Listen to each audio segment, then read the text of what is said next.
is a bit of a holy place for some people. There are many so-called gods from the world of cinema here. One of them is Palme d'Or-winning German director Wim Wenders.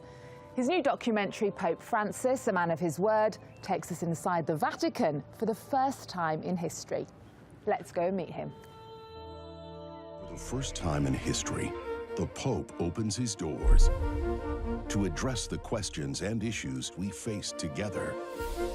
As a leader whose faith inspires the world. I have the distinct honor of presenting to you Pope Francis of the Holy See. Buonasera. From award-winning director Wim Wenders. Abbiamo tanto da fare e dobbiamo farlo insieme.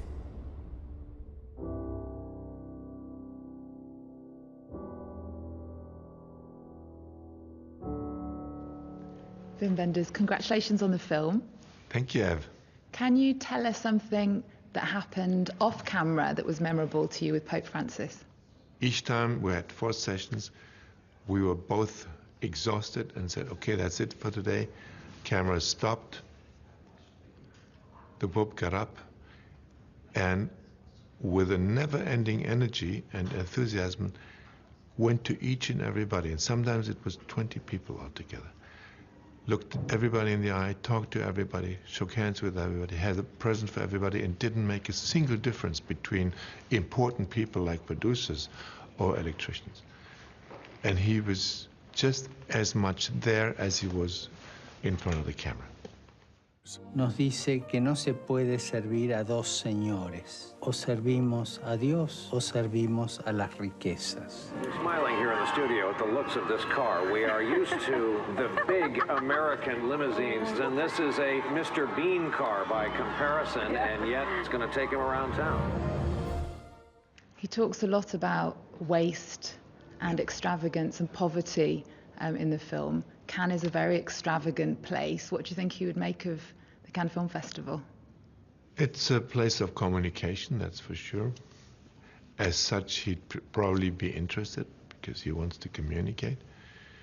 On the other hand, it's a very worldly place. It's a place, as you said, that also excludes anybody who couldn't afford the extravagancy of being here. I think it wouldn't be his cup of tea. He doesn't know much about movies to begin with.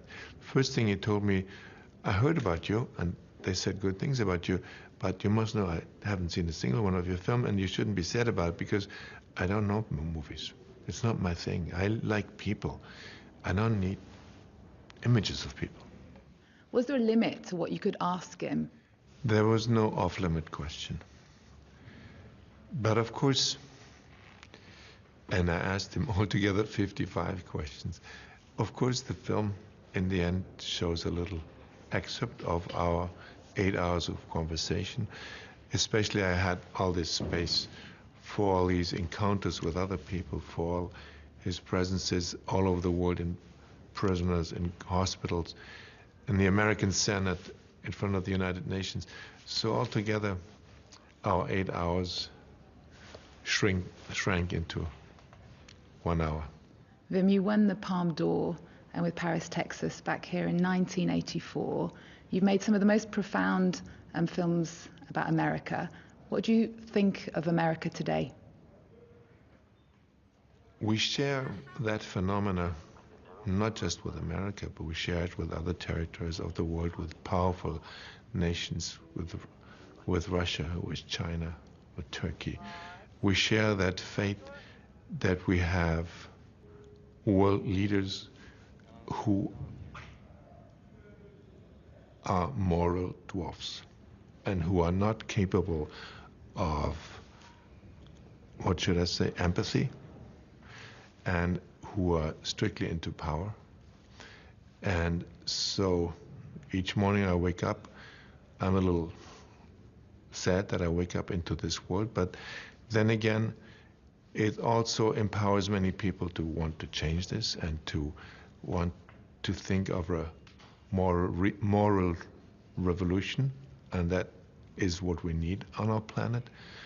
And maybe we go through this dark valley at the time in order to come out of it alive and think of a better world. One of your masterpieces is Pina, which you started making with the choreographer Pina Bausch before she died.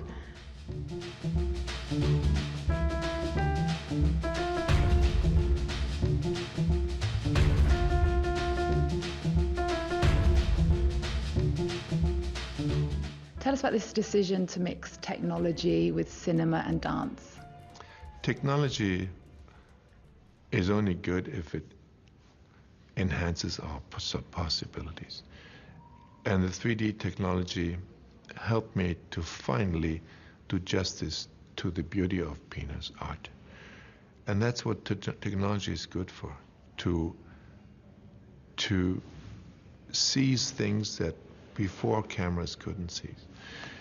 Now you can shoot, anybody today can make a shot from up in the air. You don't need a helicopter anymore. Anybody can buy lots of stuff. Anybody can shoot a movie today, anybody, with technology that is available in your supermarket and can edit it on your computer. So it's become a very democratic medium, which doesn't make it easier to do something that can move the world. And I know when you were younger, you lived in Paris. You went there to become a painter. Tell us about this time that you used to spend hiding in the Cinémathèque Française and watching free movies. 3, 4, sometimes 5. On weekends, I saw all 5 or even 6. I spent days and days. In the end, I started to write down things in the dark so I would remember.